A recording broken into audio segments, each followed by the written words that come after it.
Olá pessoal, tudo bem? Boa noite, Jones, advogado da Consult. Uma enorme satisfação poder estar falando com vocês novamente para trazer um assunto que nós debatemos lá no mês de maio, um assunto de extrema relevância para o nosso momento atual, que é sobre o projeto de lei 675/2020. Esse projeto de lei, quando nós começamos a conversar lá no início de maio, ainda não se tinha um texto final desse projeto. Esse projeto ele havia partido da Câmara, foi para o Senado. O Senado fez um substituto, ou seja, uma modificação desse projeto inicial.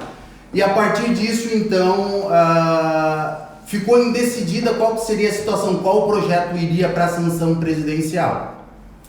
Então, o que aconteceu, pessoal? Agora, no dia 9/6, teve uma decisão. Então nós já temos uma decisão com relação a esse projeto. Sobre essa decisão eu vou estar falando aí no decorrer da nossa exposição. Hoje eu vou ser um pouco mais objetivo, que eu quero deixar um espaço para que as perguntas também sejam feitas. Então, como também eu já passei do que se tratava do projeto, eu vou ser mais objetivo para que a gente possa também estimular o debate hoje, tá? Antes de iniciar, falar qual foi o texto final desse projeto, eu quero dizer também para vocês que as perguntas elas serão respondidas ao final e também deixar registrado que para a Consult é uma vocação muito grande estreitar o contato com os nossos parceiros, tá? Então o nosso dia a dia, óbvio, é fazer cobrança, é fazer recuperação de crédito, porém estreitar o contato com o nosso cliente ele é de fundamental importância, tá? Por quê? Porque sempre que projetos de lei são feitos, leis, entendimentos jurisprudenciais, até mesmo a questão de medidas provisórias, isso nesse momento acaba de certa forma influenciando muito o ambiente corporativo, influencia muito as relações comerciais, a prática do mercantilismo. Então vai ser um hábito nosso, pessoal, sempre que houver um projeto novo, uma lei, alguma medida provisória, a gente vir aqui passar para vocês com a finalidade de que vocês se preparem para o que tem para vir, do que pode vir aí pela frente, para que vocês possam sair na frente também nas tomadas de decisões e sempre poder da melhor forma agir no momento de tanta instabilidade quanto a gente vem vivendo hoje, tá? Então, uma boa noite para os parceiros, colaboradores, todos que estejam nos acompanhando aí também, tá? Com relação a esse projeto, para a gente iniciar nossa exposição, como eu expliquei para vocês, vou fazer um breve resumo. Ele começou na Câmara dos Deputados em março. Da Câmara dos Deputados foi aprovado. Aí esse projeto ele foi para o Senado. O Senado apresentou um substituto. O substituto é uma modificação dizendo: substitua o projeto da Câmara pelo nosso.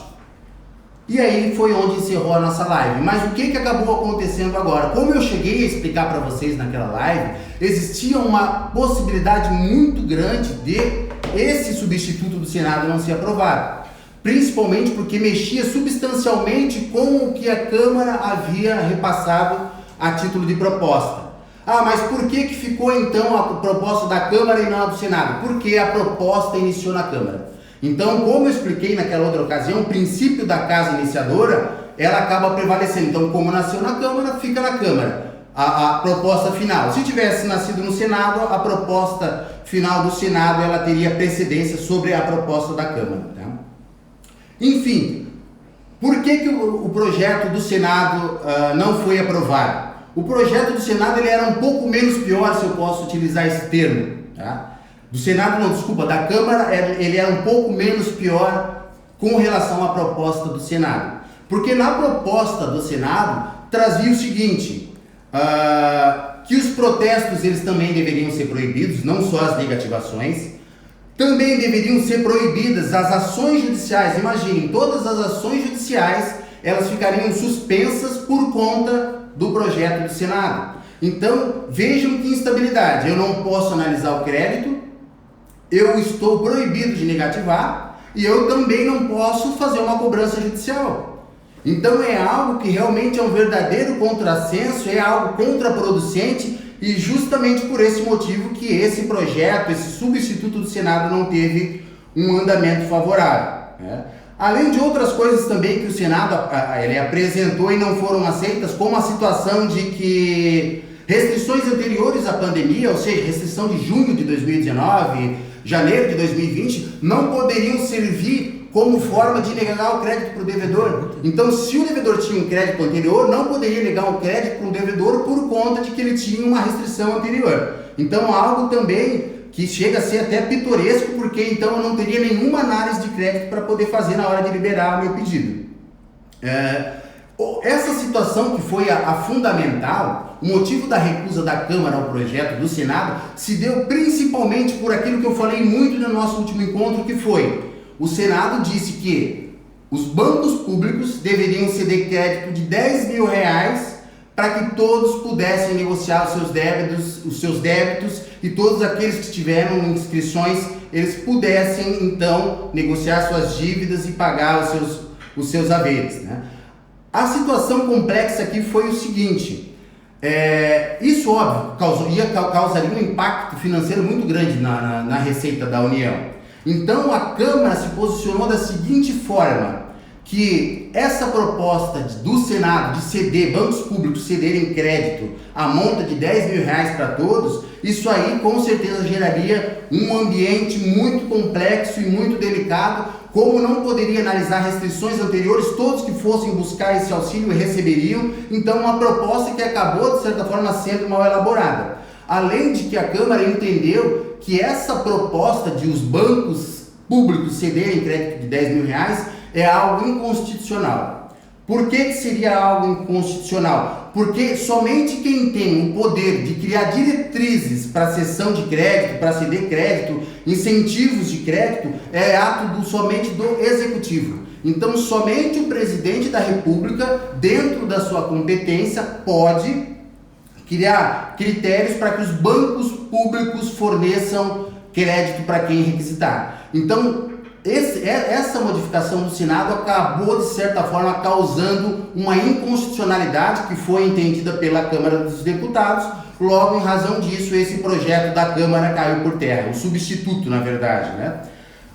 Então, ainda seguindo, fora essa questão de ter esse vício de iniciativa, porque isso acabaria sendo de competência do presidente e não do legislativo, também tiveram outras coisas aqui que, na verdade, foram recusadas. Eu não vou me debruçar em todas elas, mas eu vou me debruçar agora aqui em falar para vocês qual foi o texto final. Eu acredito que o que todos pretendem saber agora: Jones, qual é o texto final? O que vai acontecer daqui para frente? Já está valendo? Não está valendo? Então é isso que eu vou passar agora. Vou ler aqui para vocês na íntegra como ficou a versão final do projeto. Qual é o texto final que vai para o presidente? É o seguinte: artigo 1º. Esta lei suspende as inscrições de registro de informações negativas dos consumidores, bem como os efeitos dessas informações em cadastros conforme previsto no Código de Defesa do Consumidor, por birôs de crédito que fazem análise financeira e fornecem informações para decisões de crédito, desde que as inscrições tenham sido realizadas após a decretação do estado de calamidade pública relacionado à pandemia da Covid-19, reconhecido pelo Decreto Legislativo número 6, de 20 de março de 2020. Seguindo o parágrafo único, a suspensão de novas inscrições e dos efeitos das inscrições terá duração de 90 dias, contados a partir de 20 de março de 2020, e poderá ser prorrogado por ato da Secretaria Nacional do Consumidor, do Ministério da Justiça e Segurança Pública. Artigo 2º. Caberá ao Poder Executivo promover a regulamentação e a fiscalização necessária ao cumprimento do disposto dessa lei, sem prejuízo da aplicação de sanções previstas no artigo 56 do Código de Defesa do Consumidor. Parágrafo único. Eventuais multas de valores arrecadados em face do cumprimento do disposto no caput desse artigo serão destinados a medidas de combate à Covid-19. E por fim, o artigo 3º. Essa lei entra em vigor na data da sua publicação. Resumidamente, tá? O que aconteceu? Todas as inscrições que foram feitas a partir de 20 de março, elas ficarão suspensas. Também a partir de 20 de março ficarão proibidos novos apontamentos dos órgãos de proteção ao crédito, pelo período de 90 dias. Mas existe uma questão aqui que eu quero levantar. Se o período ele é inicial de 90 dias, essa lei, o estado de calamidade pública, ele iniciou em 20 de março de 2020. Então, hoje nós estamos no dia 18/6, quer dizer que sábado, esses 90 dias eles encerrariam. Quer dizer que sábado já daria o prazo de 90 dias, então a gente poderia negativar. Então, de certa forma, as suspensões dos registros que foram feitos a partir de 20 de março, eles também cairiam já começariam a aparecer a partir de sábado. Não por quê? É por uma questão muito lógica, pessoal. Se são 90 dias e a lei ainda não foi publicada, se essa lei for publicada, que eu vou dizer para vocês mais ou menos quando vai ser, que já dá para ter uma noção, mas se essa lei eventualmente for publicada, o que vai acontecer? Os 90 dias já se passaram, então essa lei nasceria sem efeito algum. Então, obviamente, por esse motivo, já se sustenta o que eu estou explicando, que não são 90 dias. Isso eu posso falar para vocês categoricamente que não são 90 dias, tá? Por quê? Vocês podem perceber que o próprio parágrafo único do artigo 1º, ele disse que terá duração de 90 dias corridos a partir de 20 de março de 2020 e poderá ser prorrogada por ato da Secretaria Nacional do Consumidor, do Ministério da Justiça e Segurança Pública. Então, o próprio artigo já colocou ali a faculdade da Secretaria Nacional do Consumidor poder prorrogar esse prazo. E isso vai acontecer sem dúvida alguma. Porque, inclusive, na própria emenda oficial no site do Congresso, dizia que esses efeitos desse projeto de lei, eles ficarão enquanto durar a pandemia. O estado de calamidade pública. O estado de calamidade pública, ele vai até 31/12 de 2020. Então, por óbvio, eu acredito que esses efeitos dessa lei não são 90 dias, não serão 90 dias, e eles serão efeitos maiores, e no meu entendimento, óbvio que isso pode mudar, mas no meu entendimento isso vai até 31/12 de 2020. Uma outra situação, tá, mas vamos analisar o seguinte. Mas se eu negativei, Jones, em 25/3, agora o que vai acontecer? Eu vou receber uma multa? O que vai acontecer? Não, por quê? Pelos aqueles fundamentos que eu expliquei antes, pessoal. 20/3, ainda a lei não havia sido publicada. 20/3, a lei não tinha os seus efeitos vigendo. Logo, quem negativou em 25, 1º de abril, 2 de maio, o que vai acontecer com isso? Unicamente a suspensão dessas restrições.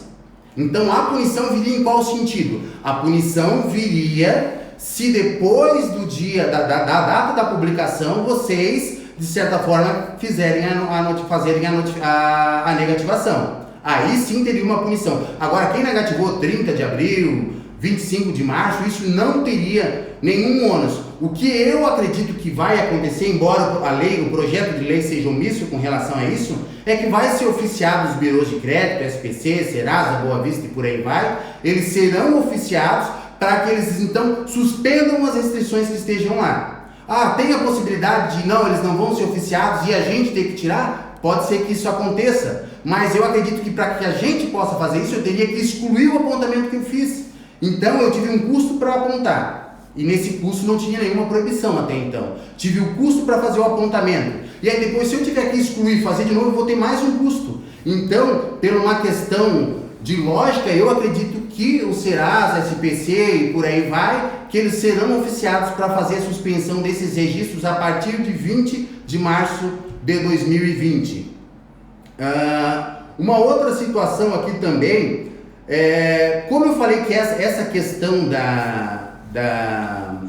essa parte do projeto ele acaba sendo omisso, eu acredito que o presidente ele pode regulamentar isso também. Hoje o presidente ele está restrito a vetar ou sancionar, que eu vou falar um pouco mais. Mas depois que o projeto vira lei, aí o presidente ele tem uma faculdade um pouco maior de regulamentar a lei. Não de criar novos artigos, inovando ela, mas regulamentar. Então nada impede que quando ele regulamente, ele mande o Serasa da vida e por aí vai seja oficiado para que tirem então essas restrições que foram realizadas.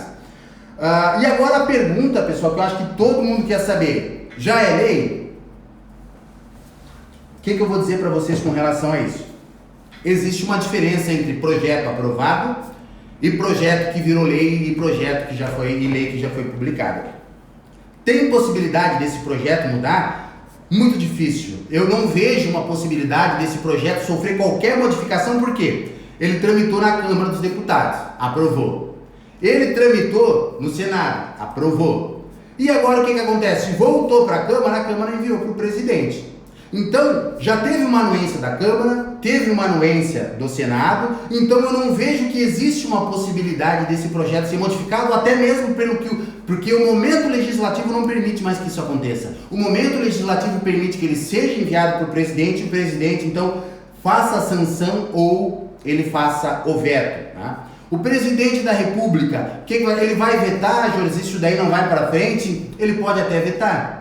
Pelos motivos que ele vai alegar, ele pode fazer o veto, só que esse veto ele é facilmente derrubado pelo Congresso Nacional. Esse veto pode ser derrubado porque sempre que uma matéria vai para o presidente e ele resolve vetar, esse veto, pessoal, ele pode ser parcial ou total. Exemplo, o presidente ele pode, não, eu quero que parte dessa lei, desse projeto saia, o resto fica. Mas eu não consigo ver alguma coisa que possa sair. Então, se acontecesse eventualmente um veto, esse veto ele seria total. Então, ele pode vetar? Ele pode, mas como eu expliquei para vocês, o Congresso vai derrubar. Por que eu me filio ao entendimento que o Congresso vai derrubar? Se já aprovou na Câmara e aprovou no Senado, qual seria o sentido de voltar para o Congresso Nacional? Porque o Congresso Nacional é uma espécie de comissão mista, onde que junta os deputados, juntam também os senadores e eles em conjunto decidem se derrubam ou não o veto do presidente. Se já foi aprovado pelas duas casas do Legislativo, faria sentido o presidente vetar e eles não derrubarem? Não faz sentido. Por isso que eu digo que nos preparemos porque esse projeto ele vai avançar. Ainda sobre essa situação, qual que é o prazo para isso acontecer? Quando a Câmara ou o Senado encaminha um projeto para o presidente ele tem 15 dias para sancionar ou vetar. Então o presidente tem até 30/6 para dizer se sanciona ou veta. Então a gente pode se preparar que em 30/6 pode ser que essa lei já esteja valendo. Tá? Claro, vai ter uns dias mais até ele vai sancionar e vai publicar, poucos dias ali, mais 2, 3 dias que seja. Mas eu acredito que no dia posterior, mais 30/6 pode ser que isso tudo já iniciou. Tudo isso que eu estou falando para vocês desde maio. E uma outra situação é que o presidente ele tem que esses 15 dias, até o dia 30/6. Vamos dizer que o presidente ele vai vetar. Como eu expliquei para vocês, o veto pode ser parcial ou esse veto ele também pode ser total.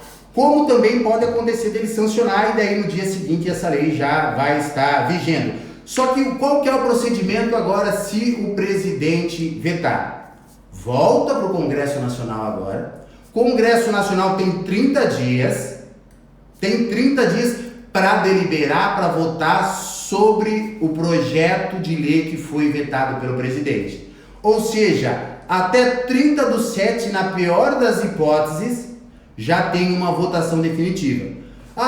Esse veto do presidente também, pessoal, só a título de esclarecimento, pode ser um veto político ou jurídico. O que é um veto político? O presidente vai dizer, esse projeto ele é contrário ao interesse público. Jurídico, esse projeto é inconstitucional. Não identifiquei nenhum vício de inconstitucionalidade ali, bem como eu não acho que ele não vai ao interesse público, não atende o interesse público. Ele atende parcialmente de alguma classe, mas ele atende. Então eu não vejo que ele possa votar sobre o fundamento de que ele contraria o interesse público. Então, depois de 30/7, quando o Congresso votar, o presidente, se ele derrubar o veto, o presidente ele é obrigado em 48 horas sancionar. Então, o presidente ele tem uma competência muito restrita na hora de sancionar e vetar uma lei. Porque se ele veta, o Congresso derruba ao seu bel prazer a lei que o presidente achou que não deveria ser publicada. Então o veto o que é? Discordância do presidente com relação ao projeto de lei que deliberou nas duas casas do Legislativo. Seguindo ainda, pessoal, só para que vocês tenham também, para eu não esquecer de passar essa parte que é importante, agora, para que eu tenha essa aprovação, se para o Congresso derrubar esse veto, é necessário 257 votos da Câmara dos Deputados, que é a maioria absoluta, 50% mais um, e também o número de 41 senadores. Então, nós tivemos muito poucos na época que a votação era inicial que se manifestaram contra. Então, por isso que eu não consigo vislumbrar que esse veto, na eventualidade de um veto, ele não seja derrubado. Tá? Volto a falar para vocês que dentro desse projeto, isso eu comentei na live anterior, eu quero falar novamente porque é algo que eu preciso que todos saibam, porque isso vai gerar um grande problema, vai gerar uma grande instabilidade, porque houve um erro crasso que passou inclusive pela Câmara, um erro crasso que passou inclusive pelo Senado e ninguém percebeu isso, porque eles colocaram a bendita da palavra consumidor nesse projeto. Qual que é o efeito disso?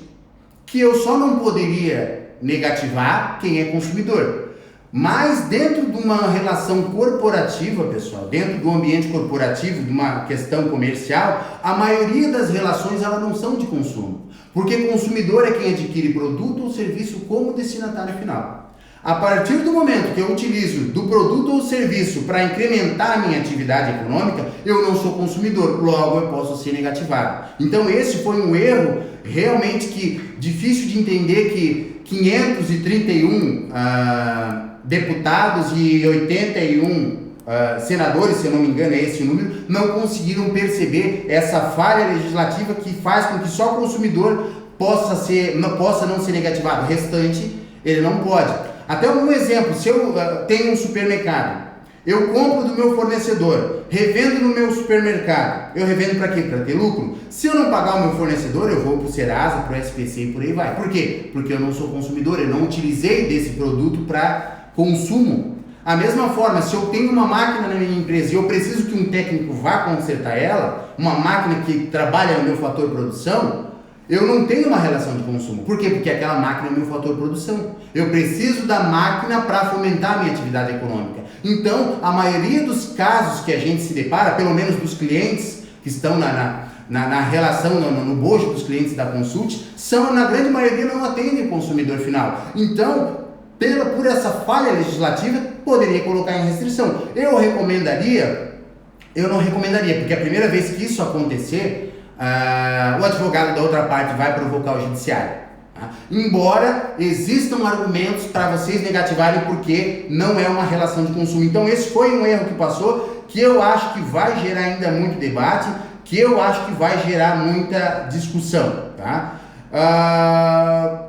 Mas então agora o que vai ficar assim então? Vai ficar consumidor? Pode ser que mude isso? Pode ser que mude naquela explicação que eu passei para vocês. O presidente ele tem o poder de regulamentar, inclusive a própria projeto de lei dizia que o presidente poderia regulamentar esse projeto, e ele vai fazer. Então o presidente pode colocar que essa lei também não se aplica só para a relação de consumo, que essa lei também se aplica para as relações entre fornecedor e revendedor. Isso pode acontecer, ou o próprio judiciário vai fazer isso, assim que ele for provocado. Porque eu estava lendo, inclusive ontem, uma reportagem que um juiz da 7ª Vara Civil de Campina Grande, o devedor ingressou com uma ação, com uma medida cautelar, dizendo que ele não poderia pagar por conta da pandemia do Covid-19, e o juiz autorizou que nenhuma restrição seja feita em nome do devedor.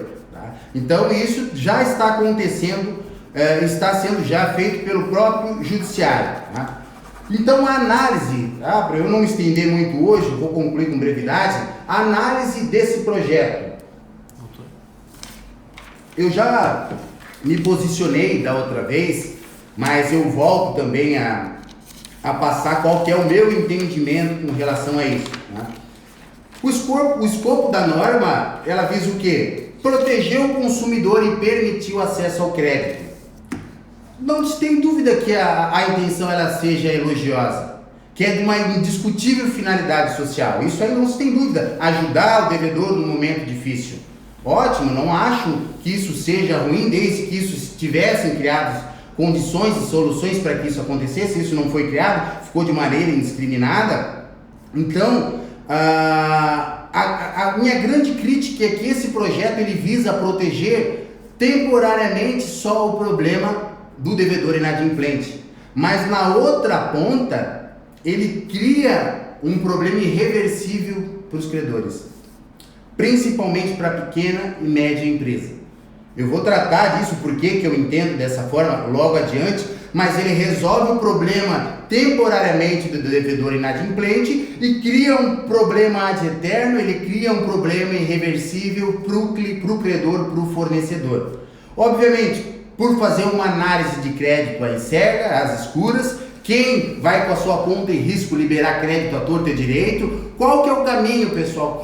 Qual que é o caminho que vai rumar essa lei, se for aprovada assim, que eu acredito que vá, tá? Isso aí até o dia 30 do 6, acredito que a gente já vai ter esse resultado. O caminho é a retração. Voltamos a ter a retração. Pelos motivos que eu já elenquei, pelo fato que os fornecedores eles vão segurar as vendas, porque não vão ter a mínima capacidade de calcular o risco da sua operação. Em razão disso, as vendas não vão ser feitas. Por quê? Porque o risco, a situação ela vai ser muito temerária e esses efeitos, muito antes da lei ser publicada, eles já estão sendo sentidos. Vou dar exemplo para vocês. Então, assim, a minha crítica é que suprimir a análise de crédito é tirar a possibilidade do cliente calcular o risco da sua operação. O cliente ele não pode, Jones, que falta de insensibilidade com o devedor. Não é uma falta de sensibilidade com o devedor. Por quê? O credor ele não pode ser visto como algoz pelo fato de ele querer conhecer o bom e o mau pagador. E geralmente, antes do credor buscar o órgão de proteção ao crédito, ele faz abatimento da dívida, ele prorroga a dívida, ele faz parcelamento da dívida e quando esgotadas todas as iniciativas dele, aí ele vai buscar o Serasa, ou os órgãos de proteção ao crédito. Digo isso por quê? Porque essa é a realidade dos clientes que estão na base da Consult. Os clientes que hoje trabalham conosco são flexíveis. Não tem ninguém ali com a finalidade de ser o atroz ou algoz do devedor e querer prejudicar alguém. Sempre se busca, eu vejo desde que quando começou essa pandemia, a flexibilidade de redução de juros, de parcelamento a perder de vista, de abatimento, então tudo isso vem acontecendo. Agora eu não posso, de certa forma, achar que o meu cliente é um algoz ou que o meu credor é um algoz pelo fato de ele querer identificar o bom e o mau pagador. Jones, mas ele vai conseguir identificar as restrições antes da pandemia, mas ele está vendendo na pandemia, pessoal. Ele não está vendendo em março, ele não está vendendo em janeiro. Eu quero saber como está o devedor na pandemia, porque se está ruim para ele, se eu vender e não receber, também vai ficar ruim para mim. Então, não pode ser visto o credor, o cliente, o fornecedor como algoz pelo simples fato de ele querer fazer uma análise de crédito para calcular o risco da operação dele. Tá? Então, como eu falei, isso vai, sem dúvida, caminhar para a retração. E por que eu disse que grande parte das pequenas e médias empresas vão sofrer com isso e já estão sofrendo antes dos efeitos da lei? Vou passar para vocês uma reportagem também que eu estava lendo no estado de São Paulo, que as empresas de fomento mercantil, o sindicato da empresa de fomento mercantil teve uma redução brusca no índice das suas operações. Por que eu estou fazendo esse paralelo? A pequena e média empresa, pessoal, ela precisa do quê? Ela precisa de capital de giro. Para quem que ela recorre? Ela recorre para as empresas de fomento, ela recorre para os bancos, principalmente para as empresas de fomento, eles recorrem. E o que acontece? Eles não vão ter mais, por quê? Porque as empresas de fomento, elas já estão segurando o crédito. Eles estão com receio de vender em razão da flexibilidade que está sendo dada no sentido de não poder negativar e nem consultar. Essa insegurança que se instalou já está sendo sentida no estado de São Paulo, conforme informado pelo presidente do Sindicato das Empresas de Fomento Mercantil.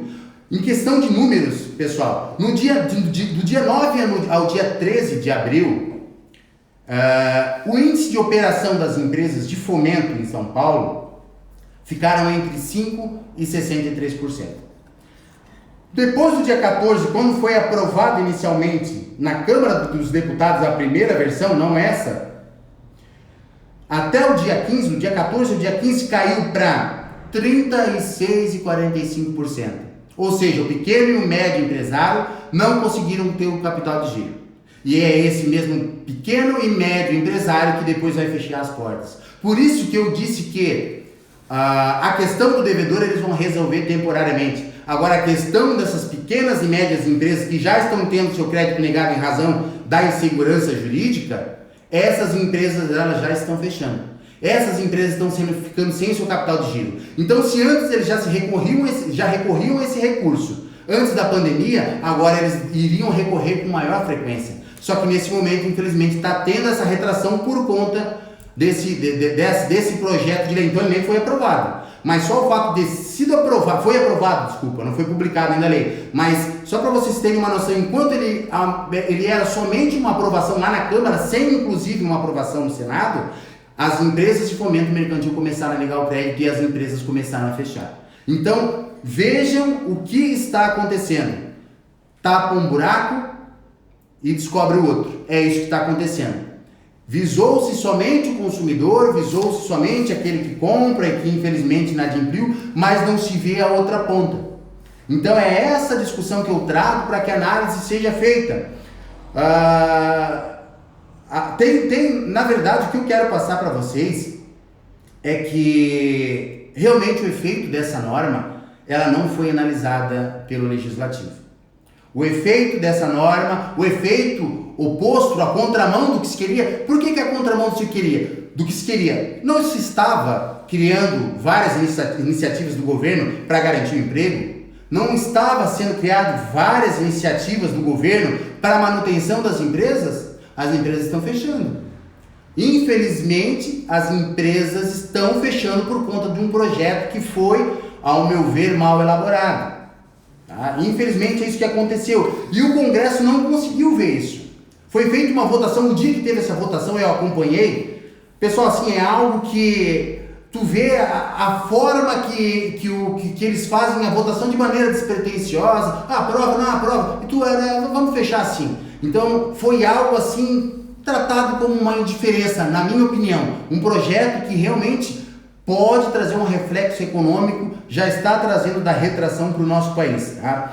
Então, ou de duas uma, né? Ou o Congresso, a Câmara, o Senado não viu ou ele não quer ver esse tipo de efeito. Porque não precisa ser um renomado economista para saber que o efeito disso é causar a retração com as empresas. Então, tem até um brocardo econômico que diz o seguinte, que a economia é a triste ciência de relevar custos, enquanto a política é a alegre arte de escondê-los. E é isso que acaba acontecendo. Se faz projetos sem fazer uma análise econômica, sem ver qual o efeito. Então, se protege um lado e se descobre o outro e desampara o outro. Então, concluindo essa minha linha de raciocínio, que eu termino essa minha exposição, eles questionam, esse projeto é bom? Eu não consigo entender que um projeto que atenda aos interesses somente de uma classe ele pode ser considerado bom.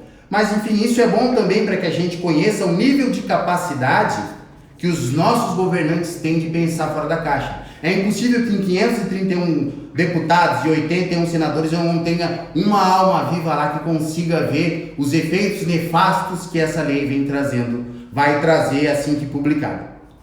Então, pessoal, o que eu vou fazer agora? Vou abrir para as perguntas aqui que nós recebemos. Eu tenho algumas perguntas da live anterior, já estão separadas aqui para responder. Também, se vocês tiverem outras, vocês fiquem à vontade. Se o tempo não me permitir responder agora, eu respondo na data de amanhã. Mas eu quero dar uma ênfase agora para as perguntas, para ver se a gente consegue aqui estimular um debate. Tá? A primeira pergunta que nós temos aqui, pessoal, é sobre os protestos. Se os protestos poderão ser realizados. Pessoal, o protesto é uma espécie de negativação? É uma espécie de negativação. É uma forma de compelir o devedor a pagar. No projeto da Câmara, texto final foi agora para publicação e para sanção ao veto 30/6, a gente já sabe o retorno. Ele falava alguma coisa do protesto? Não. Taxativamente não. O único que falava do protesto é somente o projeto, o substituto do Senado, mas ele caiu por terra. Mas nada fala com relação ao protesto. Então, no meu entendimento, poderia protestar? Poderia, porque a lei é omissa com relação a isso. No outro era taxativo, sim, protestos não poderiam ser feitos. Aqui ela não diz nada.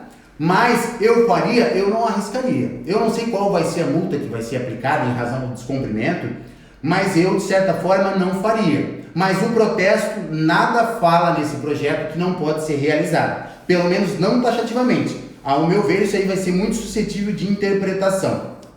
Eu não arriscaria. Uma outra pergunta, se esse projeto vale para cheque também.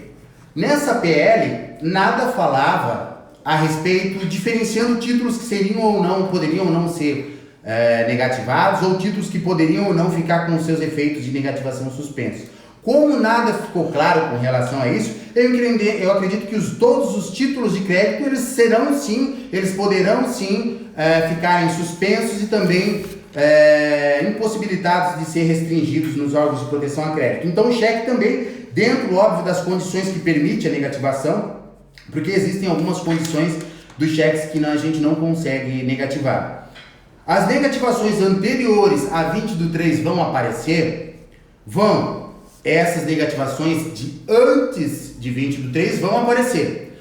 No do Senado, no substitutivo, não. Eles não apareceriam mais. Mas no da Câmara, sim, eles vão aparecer essas restrições anteriores, mas como eu falei, vai servir de certa forma para fazer uma análise de crédito, calcular o risco? Vai. Mas eu expliquei que eu estou vendendo na pandemia, eu quero saber como está o devedor na pandemia. Óbvio, por uma questão de lógica, se ele está devendo antes, a situação dele também não deve estar boa agora. Mas também tem muita gente que não estava devendo e a situação agora ficou complicada. Então eu preciso saber, eu quero ajudar, eu credor quero vender, só que eu também não posso ser um aventureiro. Tá? Então 20/3 vai aparecer tudo. Pelo menos o projeto é assim que prescreve. Porque é a partir de 20 de março só que não vai poder ficar visível essas suspensões. As dívidas que se venceram antes da pandemia, também não vai ser possível negativar? Aqui eu entendo que a pergunta é a seguinte: venceu em janeiro e eu não negativei ainda. Se venceu em janeiro e eu vou negativar agora, depois de 20 de março, não. Aí não vai dar para fazer, pessoal. Agora, se venceu em janeiro, eu negativei em fevereiro, tudo bem. Agora, tudo que venceu antes, se eu não negativei, quer dizer que eu vou ter que negativar agora. E se eu negativar agora, vai retroagir a 20 de março, então essa restrição não poderia ser feita também. A outra pergunta aqui é se o presidente ele pode mudar esse projeto. O presidente ele só tem a faculdade de vetar ou sancionar. O veto dele, como eu expliquei desde o início, ele é derrubado facilmente. O presidente, muitos falam, pô, o presidente então não manda nada. É competência que está na Constituição, pessoal. Então, sempre que o presidente vetar, o Congresso pode derrubar. E o Congresso, por uma questão óbvia que a gente já está tratando aqui, ele vai, sim, derrubar qualquer veto que venha aí pela frente. Então, nesse momento, o presidente está adstrito a ou veta ou sanciona. E quando ele vai poder mudar alguma coisa? Ele vai, depois que esse projeto virar lei, 30/6 ou 30/7, a consequência é que o presidente ele pode fazer decreto presidencial, decreto executivo, e ele pode regulamentar aquela lei, criar alguma coisa ou outra, não inovar. Eu posso trazer como exemplo, vocês lembram do Estatuto do Desarmamento, que ele prometeu que ia liberar arma para todo mundo, aí você deu lá porte de arma para caminhoneiro, se eu não me engano, para jornalista, advogado e por aí foi. Tá? Então, ele, de certa forma, criou um decreto ali para regulamentar, só que ele exorbitou os poderes dele. Por isso que esse decreto depois o Congresso não aceitou e derrubou também esse decreto dele. Mas o decreto significa que ele pode regulamentar e criar algumas situações ali dentro desse projeto de lei. Agora eu quero ver se eu tenho outras perguntas aqui. A Jéssica Juter, minha assistente, o César também está aqui me auxiliando hoje, me trouxeram outras perguntas aqui para a gente poder responder também. Tá? Deixa eu ler aqui, pessoal. Qual prazo claro para ser definido por esse projeto de lei? Até quando durar a pandemia? Acredito que até quando vai durar a pandemia? É que na verdade a pandemia eu não sei até quando vai durar, pode ser que dure mês que vem, é um excesso de otimismo, eu gostaria que isso acontecesse, mas a pergunta que talvez que queria ser feita aqui, até quando vai durar o estado de calamidade pública? Porque o que determina quanto tempo essa lei vai viger depende de quanto tempo vai durar o estado de calamidade pública. Quanto tempo vai durar, nesse momento, 31 de dezembro de 2020. Então, 31 de dezembro de 2020 é quando acaba o estado de calamidade pública. Então, nesse prazo, no meu entendimento, é nesse prazo, de maneira clara e categórica, que durará os efeitos da suspensão e da proibição, porque os 90 dias ele já terminou antes de a lei entrar em vigência. Hoje consultamos e fazemos as negativações via CRA, que não é birô de crédito. Algo dessa plataforma. Lá, pessoal, eles falam birôs de crédito, mas também tem uma parte que eles dizem todas as empresas que fornecem informações sobre cadastro de devedores. Então é uma plataforma específica, mas essa plataforma, ainda que ela não seja birô de crédito, porque ele fala lá o projeto em birô de crédito, mas ele também deixa uma parte ali dizendo que todas as empresas que cuidam dessa parte de cadastro e informações de inadimplentes. Então, ainda que seja outro cadastro que não seja um birô propriamente dito, eles também não poderão fazer. Essas informações também não poderão ser realizadas. Pode ser que eles façam na surdina da noite, não sei se eles passarão essas informações, mas se isso for acessível por parte do devedor e alguém tomar conhecimento e levar isso para apreciação da Secretaria Nacional de Defesa do Consumidor, eu entendo que sim, que ainda que não sejam birôs de crédito, eles vão receber uma punição. E óbvio, não só a punição, mas eu acredito que a punição ela partirá de quem fez a inclusão e também a punição partirá de quem permitiu a inclusão. Aqui essa pergunta eu já respondi, né, que se a inclusão ela se refere apenas à negativação ou qualquer anotação como protesto. A anotação do protesto não está na lei. Então eu protestar, o devedor receber a carta do cartório dizendo que ele tem que pagar em tantos dias, e se ele não pagar, ele vai lá para o cadastro do protesto, que é um cadastro específico, isso não foi claro em dizer que é proibido, mas tentar ver o que vai acontecer é arriscado, mas na lei não fala nada sobre protesto. Aí como é que a gente vai saber o que vai acontecer? Não, pagando para ver. Só pagando para ver. Só que o advogado, na hora que receber isso, o cliente for chorando, explicando, não pode, eu recebi a negativação, porque no dia que isso aí for sancionado, pessoal, e for publicado, o devedor vai ficar sabendo disso primeiro que todo mundo. Então, logo ele vai invocar os direitos dele. Isso é óbvio. Então, o protesto não fala, mas é um entendimento que teria que pagar para ver, porque na lei ela não é cristalina e patente o entendimento sobre isso.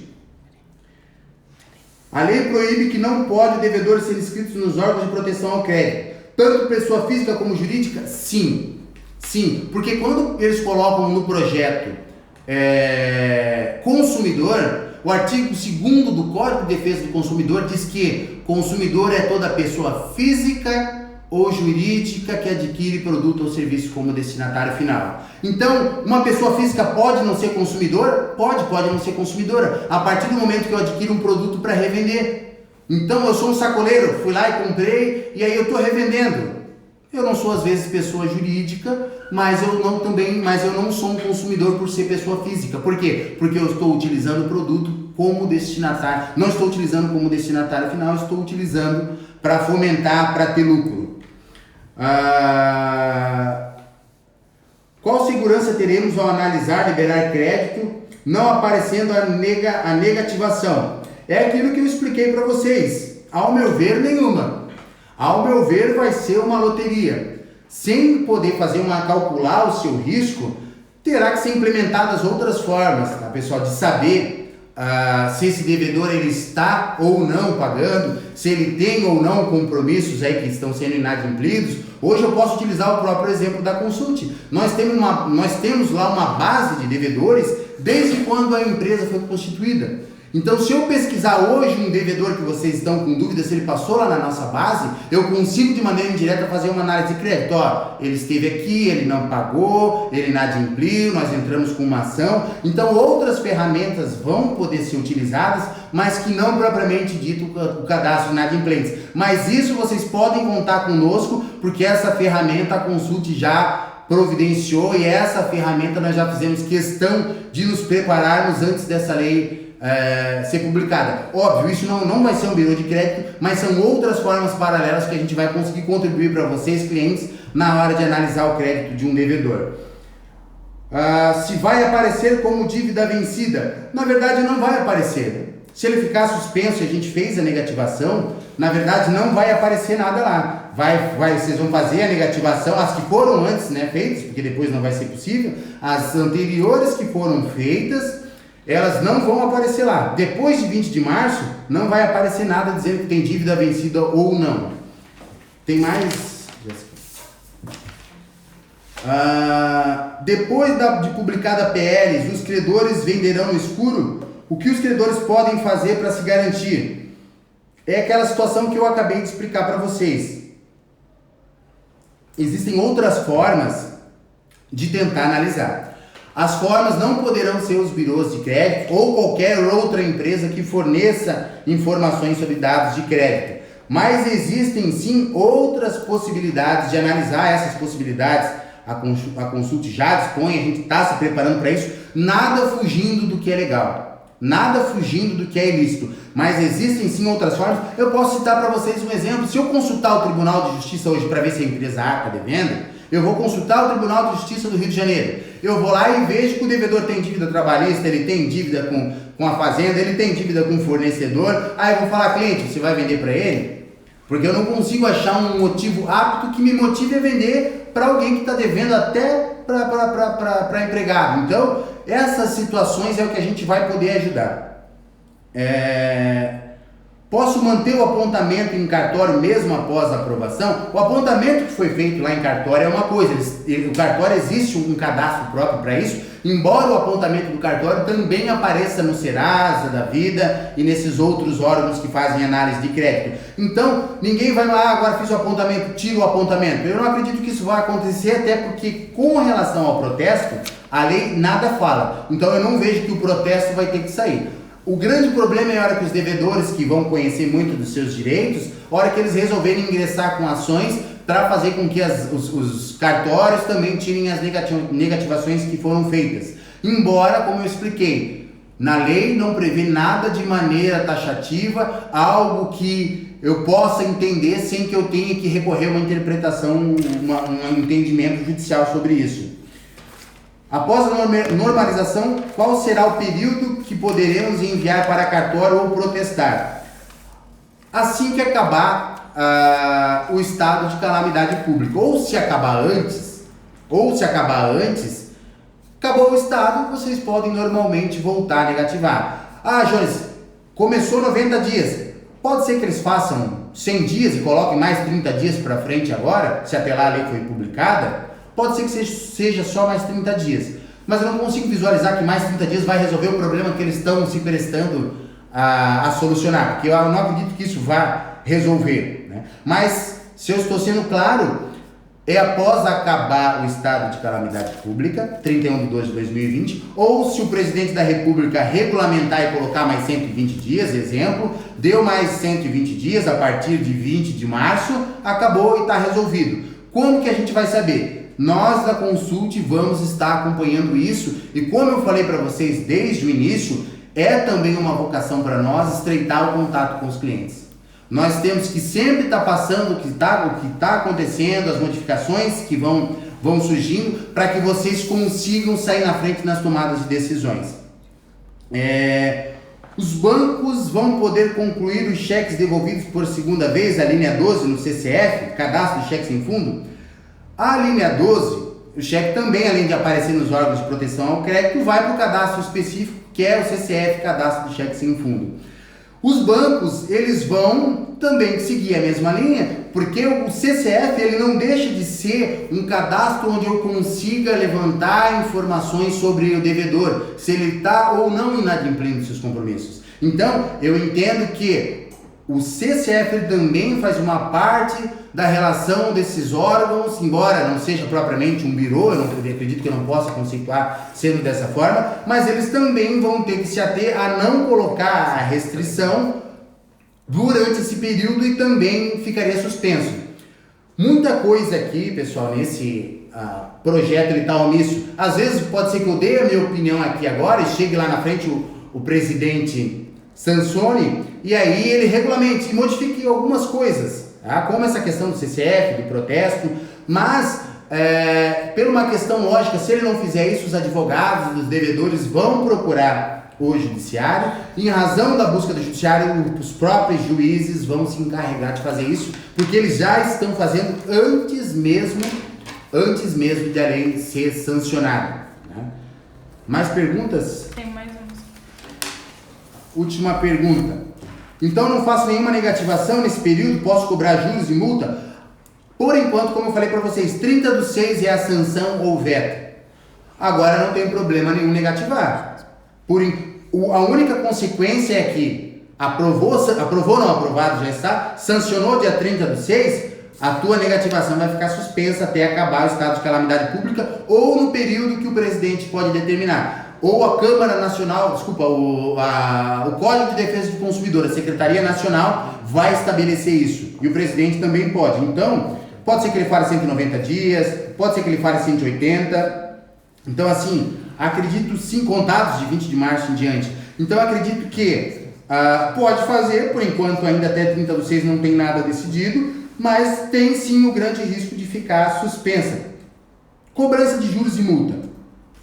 A cobrança de juros e multa, o projeto não fala nada com relação a isso. O devedor, ele está em mora.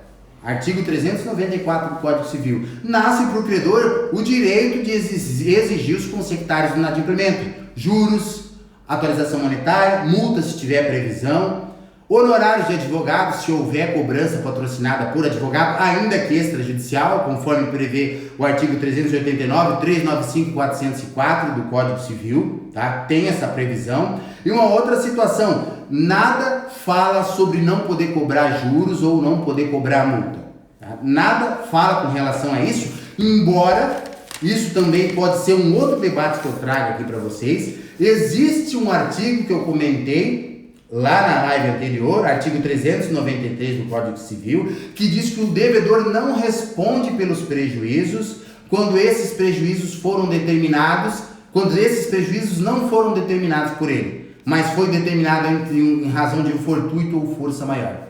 Fortuito ou força maior, algo imprevisível, que não foi determinado por ele. Aí então, nesse fundamento, eu digo para vocês que várias pessoas, várias empresas estão buscando o judiciário, e inclusive acordos trabalhistas estão deixando de ser pagos, tá? Por quê? Porque eles estão alegando fortuito e força maior, artigo 393. E em razão disso, o judiciário está entendendo, então o devedor não precisa pagar agora, ele paga quando puder. É isso que está acontecendo, pessoal, mas a situação não é bem essa. Então, algumas vezes nós nos deparamos com esse tipo de argumento. Artigo 393, eu não preciso pagar fortuito ou força maior. Não. Esse artigo tem aplicação? Tem. Ele tem aplicação sim. Isso acontece de verdade? Acontece de verdade. Mas existem condições para que isso seja levantado, essa possibilidade. E isso eu posso vir falar num próximo encontro. Então, não existe nada com relação a não cobrar juros e multa. Pessoal, é uma satisfação poder estar falando com vocês novamente. Eu acredito que eu respondi as perguntas. Eventualmente, pode ser que a gente encontre outras e a gente não separou aqui, mas o compromisso de respondê-las eu já faço agora. Faço o compromisso de trazer toda e qualquer novidade, modificação de lei, decreto, medidas provisórias, tudo para que o empresário possa sair na frente nas suas tomadas de decisões. Então eu quero desejar uma boa noite, que vocês fiquem bem e que a gente possa se encontrar com brevidade. Um abraço e até mais, pessoal.